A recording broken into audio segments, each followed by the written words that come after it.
When did we go from being casual fans to fan club members to stans of artists? When did fan clubs turn into full fandoms and become such a big part of fans' identities? How has the internet accelerated that as well as other trends? How did we become such passionate fan bases? And for better and for worse, how are we showing our true selves or changing our true selves in the process of being and staying fans and recruiting other people into the fandoms? How do we want these fandoms to be remembered? Are we less likely to leave our fandoms now that we're spending more time invested in them every day? Or is that extra time having the opposite effect, causing fatigue, a saturation, and an exposure to the dark underbelly of certain fandoms and the members that have bad intentions? How do we reconcile the fans that do terrible things within our own fandoms with the ability to still continue supporting our favorites while still not excusing their behavior? What are the ethics of fandoms these days? How do we even know what those look like? What do fans do to get compensated for the free publicity they give their favorite stars? And really, ultimately, what does it mean to be a fan? What is fandom culture, and what is the history of it? Who gravitates toward what artists and why? Why are certain fandoms considered mainstream while others are cast aside and dismissed as insignificant or just worth belittling overall? How are fans around the world interacting and connecting with each other through their shared interests? And who is excluded or included from these fandom groups and interests? Who is encouraged to join and who is excluded from doing so? All of these questions and more are what I want to get at in this new mini-series, How to Stan. If you subscribe to 17 Karat K-Pop, you will get these mini-series episodes as they are released regularly over the next few weeks, where I will be unpacking what it means to be a fan, what it has meant in the past, and what it might mean going forward in the future. If you want to get more information about the show and the references made in it, I will be having links revealed on the 17 Karat K-Pop website as well as through the newsletter. Visit 17karatkpop.weebly.com for more information about that. Thank you and enjoy the show. Hello and welcome back to How to Stan. This is episode 4, The Bronies. You may have heard about the combination of the words bro and pony to refer to male My Little Pony fans in the past, but there are a lot of snap judgments and misconceptions about that community, so I decided to do more research to understand what it is about these cartoon ponies that have attracted this unexpected older male fandom, and really what that is all about and how it has persisted for so long. And so, to better understand where the Bronies come from and who they are, just a few quick stats, and then I will give the backstory. First of all, the Bronies are 86% male, according to clinical psychologists who surveyed over 24,000 Bronies.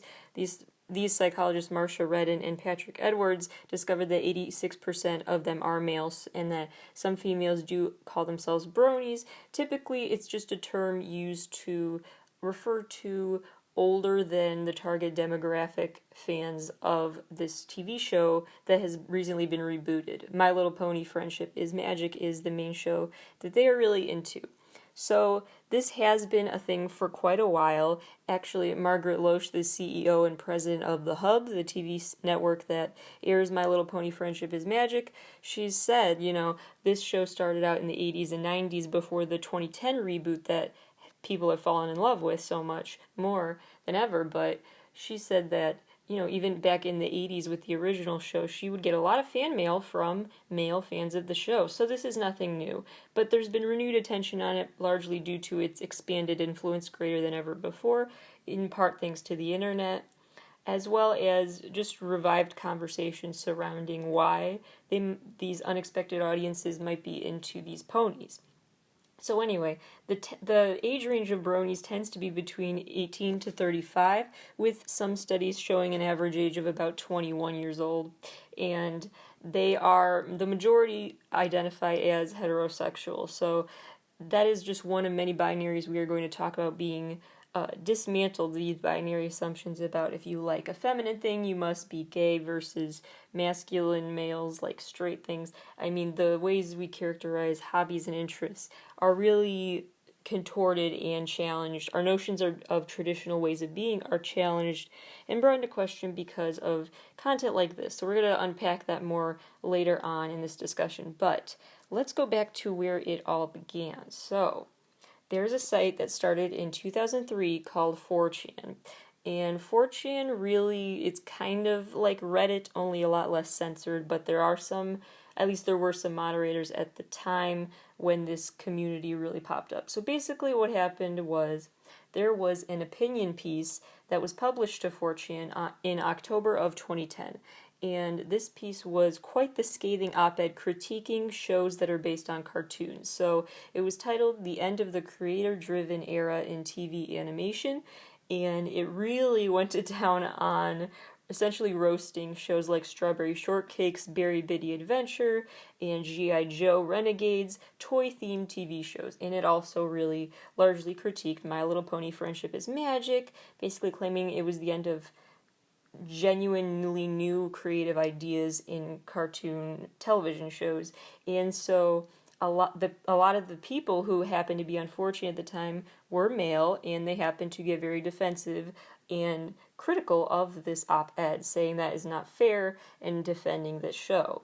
And so that's basically how it came about. It started on 4chan, and some of them were not actually, the audience didn't just come out of the shadows in a sort of way to defend the show. The audience did end up growing because people had heard the show be promoted by this 4chan user, so ironically, the person critiquing the show gave it more publicity, and it led to these guys watching it. And a lot of them started out admitting they were ironic viewers. So a lot of guys started watching in a hate-watching sort of way, in a way to make fun of it, to see, how laughable it must really be if this op-ed said so. And so it really started out with a lot of hate-watching, but then they ended up realizing that they genuinely enjoyed the show and found it to be layered and witty and have adult and child jokes in there and just be an entertaining, a source of entertainment for all ages. And so that's basically how it evolved from kind of an inorganic thing to an organic love for this TV show. By February of 2011, so less than a full year later, there were already over 6,000 daily threads on 4chan. So threads, conversations, however you want to put it, there were over 6,000 of those discussions, not posts, discussions about My Little Pony Friendship is Magic on 4chan very, very quickly after this started happening. So really, the popularity started skyrocketing so quickly, and essentially what happened after that was quite the drama at 4chan, because there was so much bombardment of posts for the fans of the show and then the haters of the show. There was a lot of spats back and forth, and so it got to the point where things got so heated that a 4chan moderator decided to ban the word pony from 4chan. And yes, even if you were talking about regular animal ponies and had nothing to do with the cartoon show, your post would be banned if you used the word pony. And so this didn't really work, because it was super easy to find code words and other ways to use figures of speech and cleverly find ways to work around using the word pony and still talk about this My Little Pony show. So this did not deter the fans in the slightest, or the haters for bashing them back. However, a lot of the haters did grow frustrated because, as I was talking about on episode 2 of How to Stand, with the episode called Cyberdog and Hello Kitty and kawaii memes are often used in similar ways, sometimes to actually stem dramatic escalating tensions in international feuds and other intense situations like that. But this meme effect came back where it takes two people to fight, and the Bronies chose not to fight.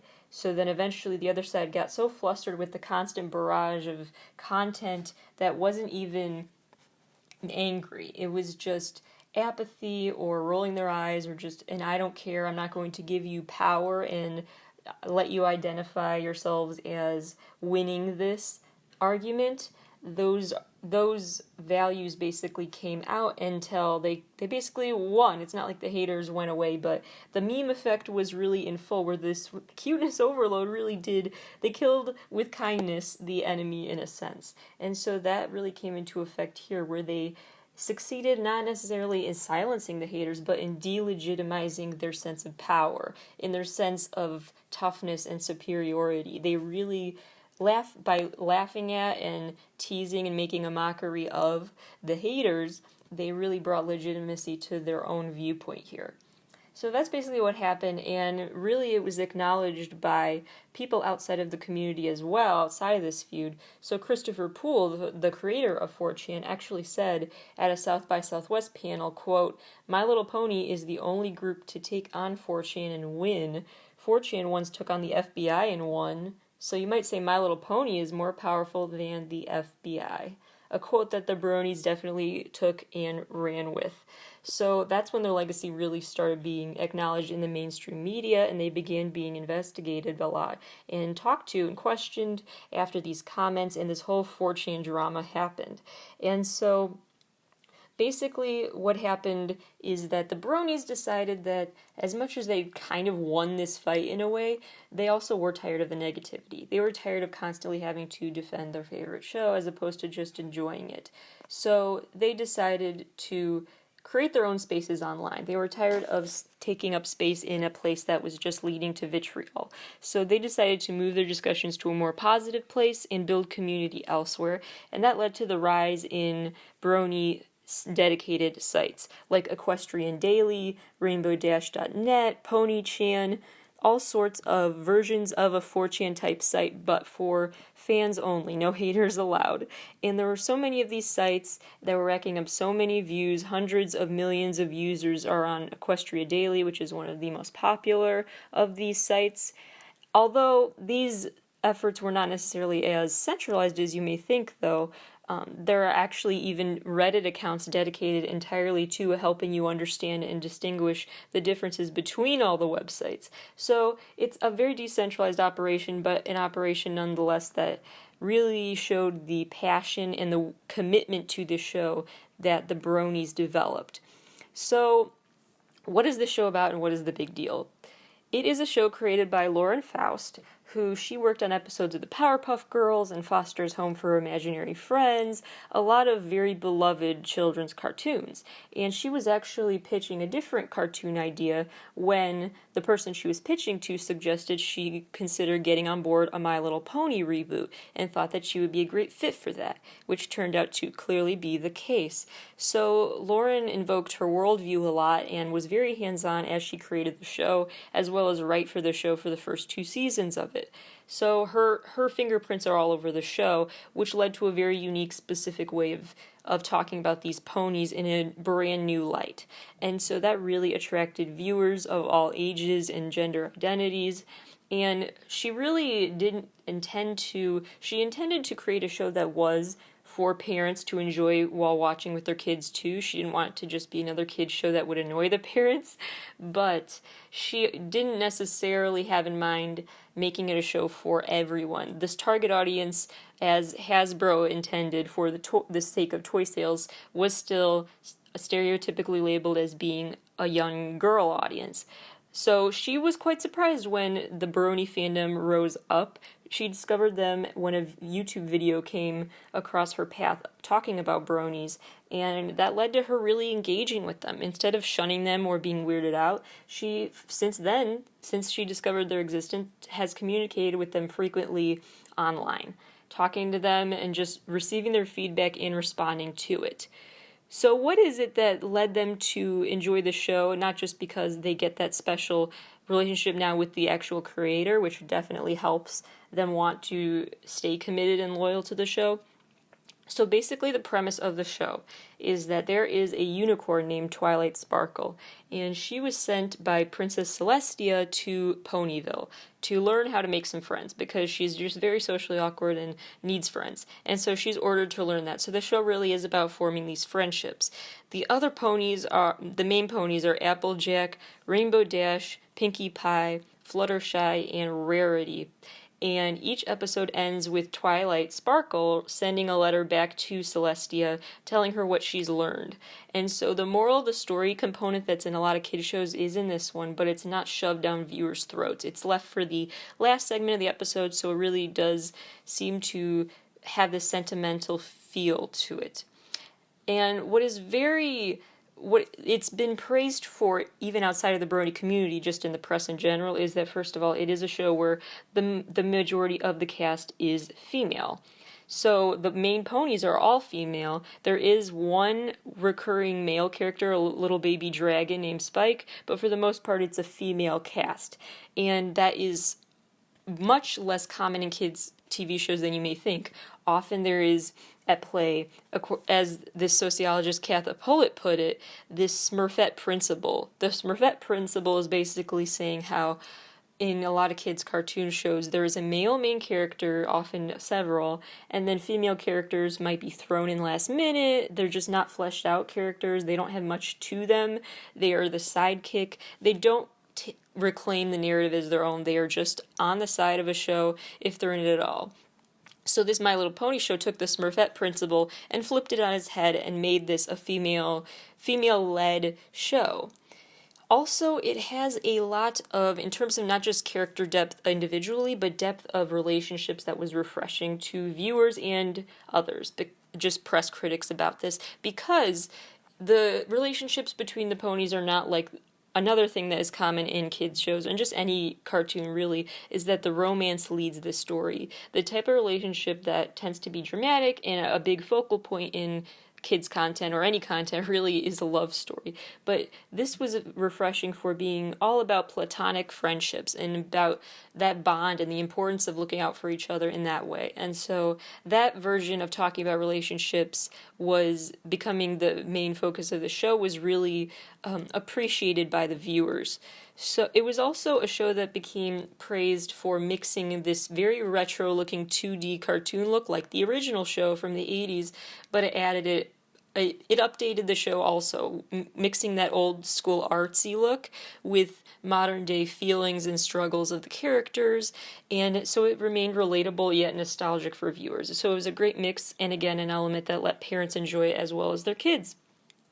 It's also been praised over time and appreciated for its constant pop culture references, some more subtle than others, and some clearly targeted towards the adults. Classic films like The Poltergeist, for example, have been parodied for My Little Pony billboards promoting the show, clearly aimed at their more adult audience, but still the billboards are family friendly, so it's a great way to walk that line and please everyone. Something in it for everyone is what the show is known for. So it's no wonder that the show is not just stuck to this young girl audience if there's something in it for everyone. And so basically that is why it began to resonate with people, that it was layered. It was a show that's not just about a moral of the story or any of the one singular storyline type of content you get with a lot of kids shows. It was very layered, very emotional. It was basically the kind of level of emotion you might be invested in when watching a live action show, but these were ponies, but that didn't stop them from experiencing relatable situations and emotions, and that's what really appealed to people, and they really connected to these ponies and didn't really think about the fact they were ponies too much. Another key factor on the rise of the show overall, not necessarily just among Bronies, was the visual joy and escapism that the show provides. It's a pastel wonderland, it's very visually engaging, and it is an ultimate escape just to look at. It's quite the visual, and it triggers an emotional reaction in people similar to cosplaying, which is also on the rise the past few decades, according to Masahiro Yamada, a sociology professor at Chuo University in Tokyo. Quote, "Here even the young and poor can feel as though they are a hero when they cosplay." So basically there was what's called the lost decades in Japan, where in the 80s there was an economic collapse, real estate market downfall, all sorts of financial traumas that developed and have taken decades to recover from. And so during those, quote, lost decades, the younger generations had this sense of being stagnant in their lives. They couldn't find jobs, started marrying and having kids later, delaying all of those adult milestones, those markers that signify you're growing up. And so it actually led to the rise of cosplay and other forms of escapism mentally, because of the world being just so hard and unpredictable and uncertain, and an uncertain future makes you want to kind of just mentally go somewhere else for a while and not think about it. And so that the economic hardships do have this not necessarily a causation, but a correlation to that rise in cosplay. And we're seeing that now in the USA, actually, since not just the past few years, but really this combined with an increased love of manga and anime in the USA in the 90s have led to this interest in more fantasy worlds being created, with the US economic average has been basically a 1% annual growth rate since 2006. Actually, even since 2000, so 20 years ago, these high and low wage jobs have increased in number without middle wage jobs increasing in number, and this trend over time has led to more job polarization, a concept mainly referring to how the middle class is shrinking and there are less opportunities. There's this polarization. There's more opportunities for certain people at high and low ends of the education and economic spectrum and not much in the middle. So it's a weird economic time the past few decades have been. And so this trend is only exacerbated more thanks to artificial intelligence and other technology taking jobs away from humans. So basically, and then you've got stagnant wages you could talk about despite inflation over time. There's so many variables at play here. But the point being that during decades of economic hardship, the joy in trying to pretend to be someone else for a little while is increasing, and that need to do that. Also, one other key insight, according to the New York Times, who did a piece about what they call generation limbo, people who get their first job during a recession can earn up to 9% less than someone who gets their first job during a time when the economy is doing well. And that has very lasting impact. So this is what they call generation limbo, and they need that escape, especially in today's day and world with the increasing extra sense of paranoia or anxiety among everything going on in the world in this post 9/11, this climate change accelerating world. There's so many issues going on, and so people want to escape all that. So key way the Bronies have done that is through enjoying My Little Pony and just thinking about that happy universe created by the show. So this has manifested into real ways, not just online, but in the real world. BronyCon is the biggest example, being this annual event. Started in June of 2011 with 100 people attending, and it even followed up with an informal hangout of sorts in Madison Square Park. But then it grew, and the second BronyCon had about 300 attendees. Then in 2012, it had gone from 300 to 4,000 attendees and became a 2-day event. In 2013, it had 8,407 attendees from all 7 continents, and yes, including Antarctica. So there were fans from every continent that attended this year, and it was extended to a 3-day event. It had over 140 vendors, clearly explosive growth. Then in August of 2014, back at the Baltimore Convention Center again, it had 9,607 attendees with over 200 booths and vendors there. So clearly it really has just absolutely thrived. There are so many other instances where the Bronies have done things. They've sold their own fan art to each other. They have written songs. There's a whole pony music sub-community, a pony art sub-community, and of course mixed sub-communities, cross sub-communities. But they make art, they make music inspired by these ponies. They have a whole set of terminology to talk about them, like a bro hoof is like a fist bump, and they have all this what they call ponified language. Don't feed the parasprites refers to kind of just ignore the haters. WWPD is what would a pony do. Welcome to the herd is what they say to new bronies. The Pegasisters are what some of the female bronies prefer to be called. So there's a whole language built around this community, and that just shows how solidified it has become, but also they continue to contribute to and change the definition over time as well. So how did creators other than Laura Faust respond when they realized the Bronies were a thing? Well, it was shock and awe, but in the best way. And so eventually they really went from not just hearing about this but responding in a positive way. So they started actually selling Brony specific merch at the BronyCon. They had little winks and nods to the Bronies throughout the show, giving them subtle shout-outs in the show. There was a character called Derpy Hooves. Basically, a pony ended up looking cross-eyed due to an animation editing error, and they rolled with it and made that side character that the Bronies latched onto and found amusing. They turned that into a regular character who eventually even had speaking lines and everything. So all thanks to the Bronies, it affected their decisions in editing and everything. And so they really added to the outreach became more and more explicit over time to allowing and welcoming the Bronies as well.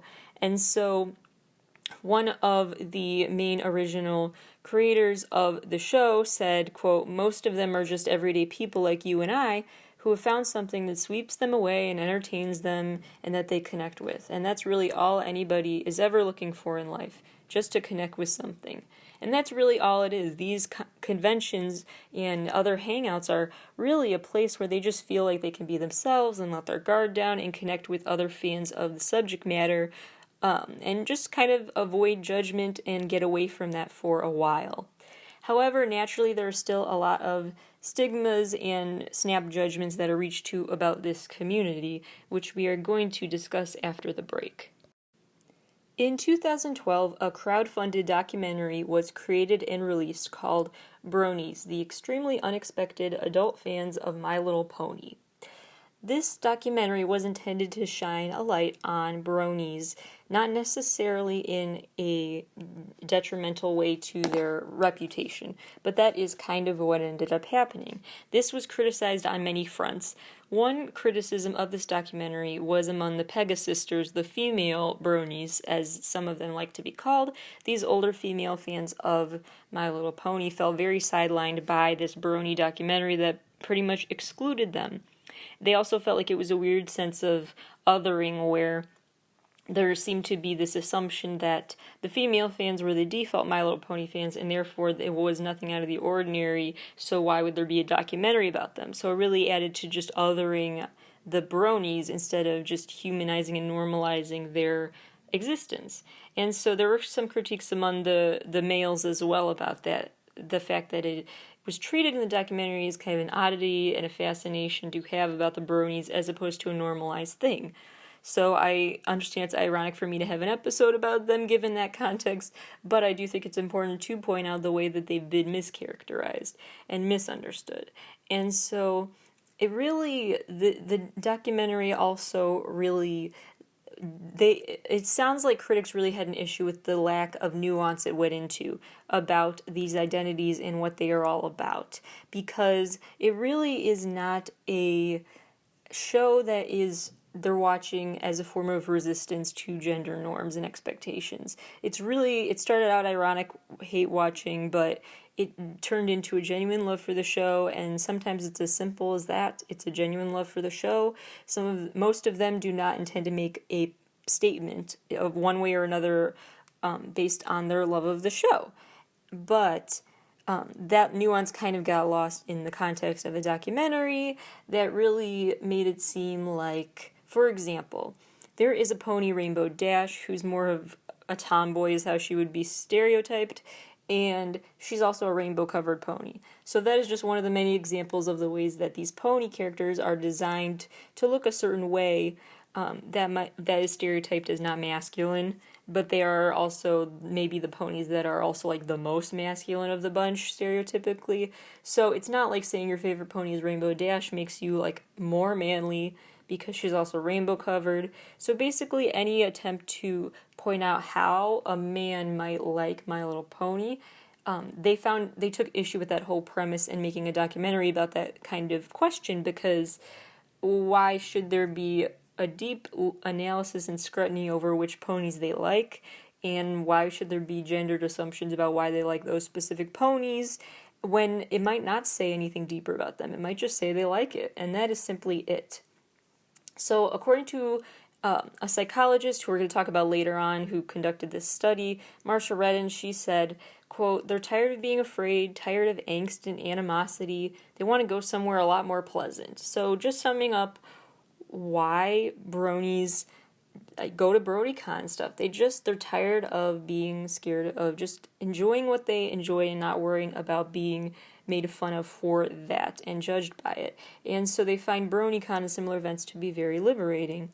And so really what this gets down to is just over time an intended normalization of just people being who they are. And so one of the main things the documentary did not really go into as much as Bronies hoped it would is the aspect of the fandom that is just so positive and loving. So there are a lot of automatic judgments made about these older men liking this for very perverted reasons. But actually, this group is a very truly the majority of these bronies are very wholesome about it, and they just genuinely love the story that they're telling, and they like it's just a well-written, well-done show, and they relate to the characters, and that is that. So for example, bronies have created this nonprofit called the Brony Thank You Fund. They also frequently auction off their fan artwork for charity and pool their money to donate to causes. They also have raised tens of thousands of dollars over the years for the Children's Cancer Association. So they like to give back whenever they can and use their collective online power for good. They also have this super welcoming convention atmosphere described in every piece I read about on-the-ground coverage at BronyCon, where a lot of them are very extroverted. They're welcoming. They're very welcoming not just to newer bronies to the experience to, help show them the ropes, but also to the reporters who want to talk to them. A lot of them are pretty open. If they're at BronyCon, they're the kind that are not worried about hiding their love for this. And they are very willing to talk about why they love it and love the lessons behind it and why they enjoy it. And so they're a very welcoming bunch. There is a sub-community, as there are in many fandoms, that is very gross and inappropriate and perverted, but that R-rated sub-fandom they call the cloppers. They have shunned those cloppers. So they really do shun them overall. They condemn that sub-community and say they're not really bronies. They shouldn't be considered bronies officially.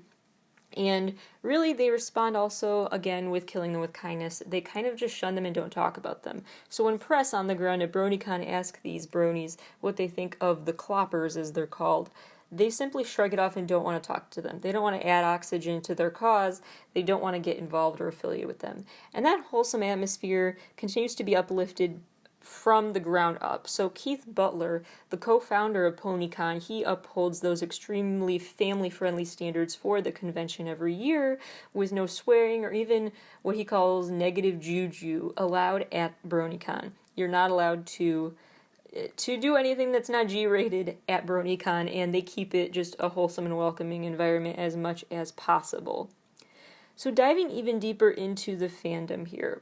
So there was this Insight interview series as part of the Library of Congress, and it was basically a Q&A held with PhD students in this Department of Folklore and Ethnomusicology at Indiana University, led by Jason Nguyen and Kurt Baer, and that's what I want to address next. So they have been studying bronies for years and interacting with them, and so they argue that although it can bring about objectivity concerns from a research perspective, their work towards understanding the fandom required them to interact with the subjects of the research, because they wanted to know how to describe bronies in the most authentic way and not do it for them. What they wanted to ask, what is important to you? How do you want to define a brony? What do you want to be defined by?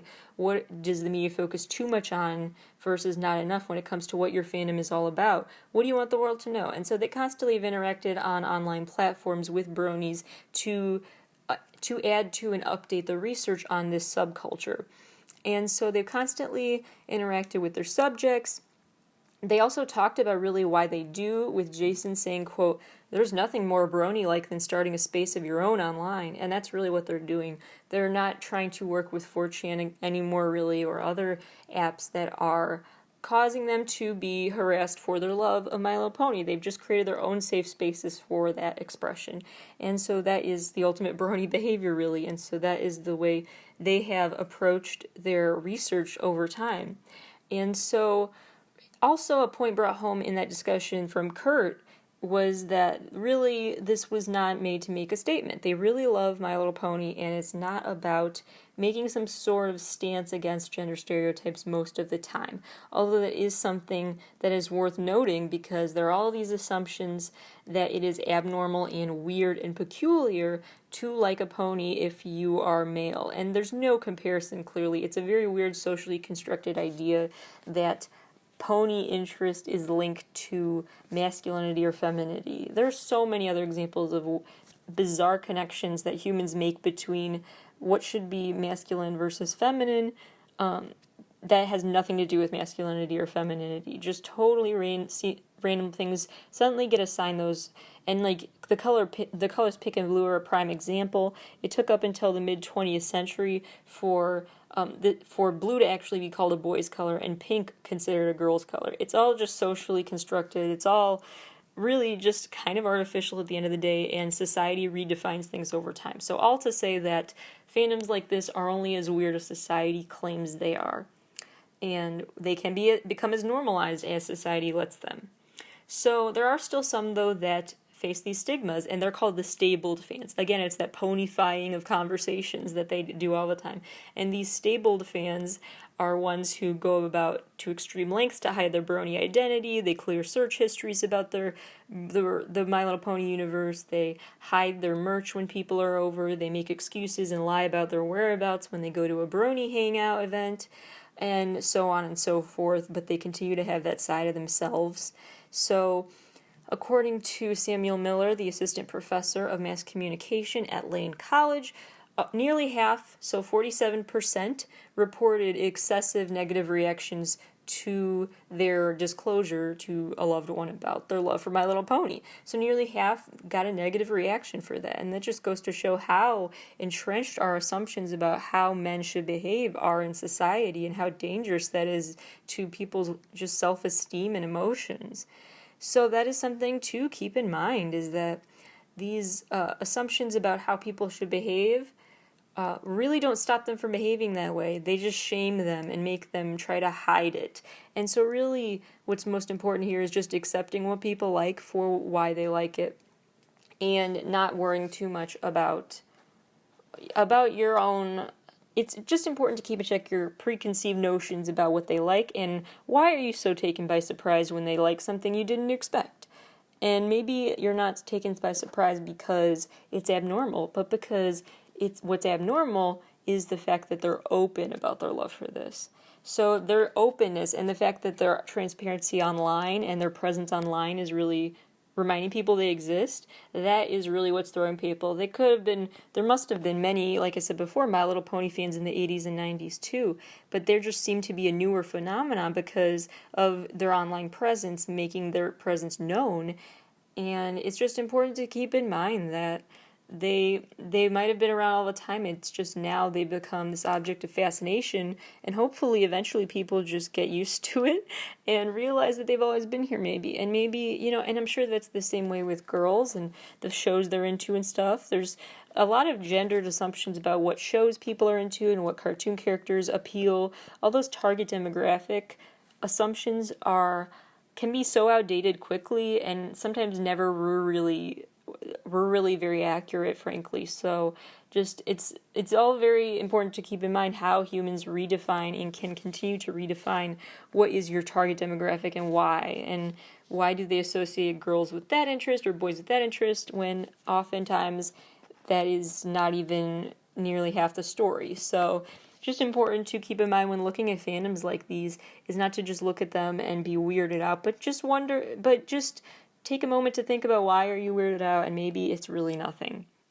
So, where are the Bronies now, and what happened to the show?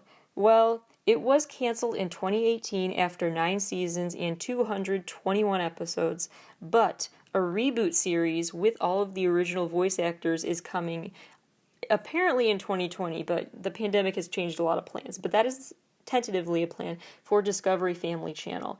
And Discovery Family will host a show called My Little Pony Pony Life, which will replace My Little Pony Friendship is Magic, but still have the same voice actors.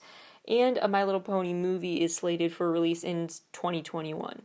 So, aside from all that, though, it is important to keep in mind that regardless of the show's future, the Bronies don't seem 100% concerned about it. Obviously disappointed, but concerned wouldn't be the right word, because they can keep the community living on through their websites and other original work. They have made this their own. They've claimed ownership in this narrative. They have been able to affect everything from the merch that My Little Pony releases to what side characters become main characters. And so through the ability to be heard online, they're using that power and reminding people why they want to be heard. They're making their presence known more and more because they can, and we should allow them to do so. And as more fandoms continue to make their presence known through the internet, let's just be open to hearing their case for why they're into what they're into, and maybe it's not that deep, and it's just simply that it's a great thing. Maybe it'll convince you to like the show as well, because at the end of the day, the message of the show is quite literally, friendship is magic. Period. That is it. It is just that message, and who wouldn't agree with that? So that is today's topic, and I hope you found it interesting. More toy fandoms and other fandoms not related to toys, related to music and all other sorts of fandoms will be talked about in the coming weeks. So stick around, and I will see you next week. Thank you for listening to How to Stand today.